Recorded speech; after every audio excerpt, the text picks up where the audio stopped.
main learnings, I guess, over the two games that you can tap onto?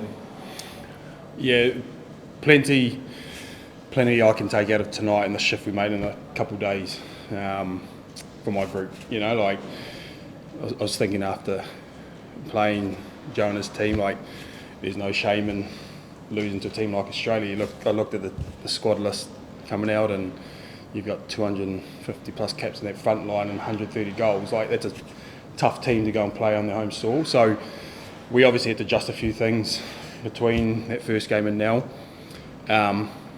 I think that the change in system was good from us to manage kind of those big threats they had. I think we did a good job of like just stemming the flow at times. I think our group's learning how to attack against these types of teams, this level of team, and I'm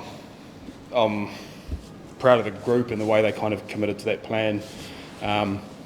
We get a bit more fortune on a couple calls. You take our chances. I think that lifts the confidence of what we're doing. It's probably just what we're lacking, is just that finishing touch again. So a lot of the stuff I see, obviously outwardly people probably don't see right now, but yeah, I'm extremely happy with the shift we made this tour. Just the word on Adelaide as well. Yeah. Last cut, lovely moments with the players after that, whether that was a serve and what she's doing. Sorry, Annalee? Yeah. Oh, you said Annalete.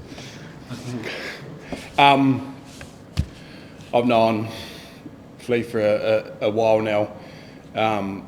What she's given this shirt and the way I've said it before, like her journey has not been linear at all. She's been in and out of squads. She's had to come back from ACLs.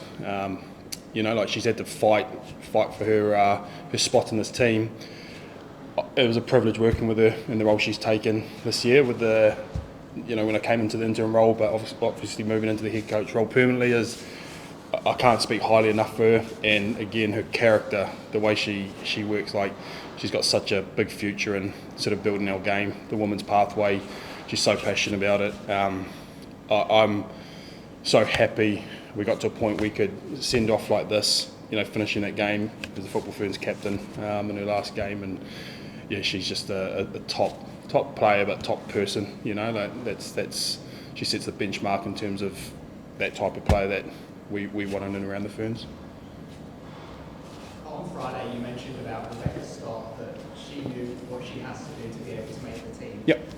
Are you able to elaborate on what exactly that might actually entail? Yeah, and it wasn't. I think the question, it wasn't just study. Like, I think we've done a good job to shift internally our processes so that players are getting the feedback they need.